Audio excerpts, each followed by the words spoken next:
من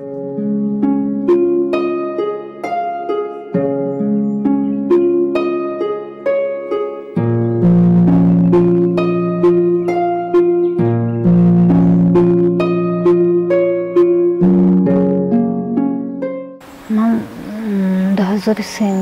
همراه اویلم تخشتمانم ما 21 نفر بودیم رفتیم روزی 21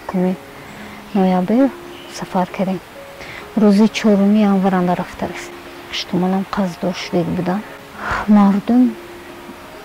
هر روز خونه خشتمانم میامد پلمه افتاده گفتم ما مسافری مهاجرت بود رفتیم که کار میکنیم میتیم گفته پسری کلونیمه روزی 23 فевраль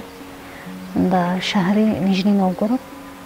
تولد کردم دویم کودکم در روسیه در مهاجری من 2007 21 نویابر گشته تاجیکستان آمدم شوهرم قطعی اویلاش روسیانده مو شوهرم 27 فевраль 2009 авария کرد روسیانده وفات کرد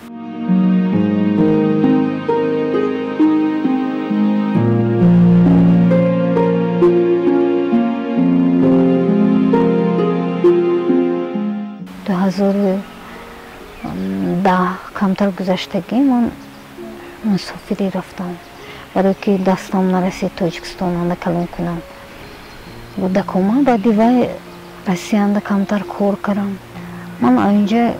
2011 گشت اومدم اینجا کار کردم مثل زندگی وزمی زنی تنها به فرزندای خودش کلون کردم مثل قیم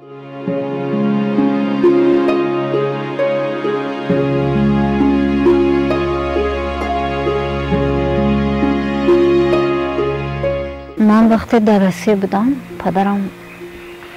پدرم کدوم همین جای ختمو کدوم مسئولیت انداخته که خیلی کن یتیمو با پول میبرد پدرم فرزندای منه فقط طور کردم من یگون بار یگونجا با مراجعت نکردم فرزندم با دولت همین که پنسه میدی هر دوش به 250 سوم میداد در وقتش میده بودگیشنده بعدی کمتر کلون شدم کم کم زیاد شد وزی یکتیش 18 ساله شد یکتیش برآورم وزی یکش به 240 سوم میدید دولت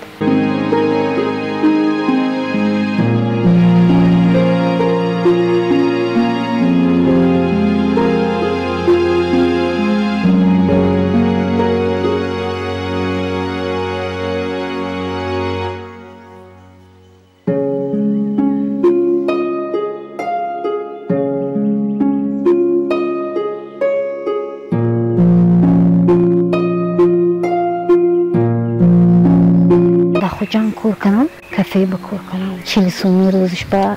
پسوده شوینده کار کنم جوگا نشدم نه پلومان دادم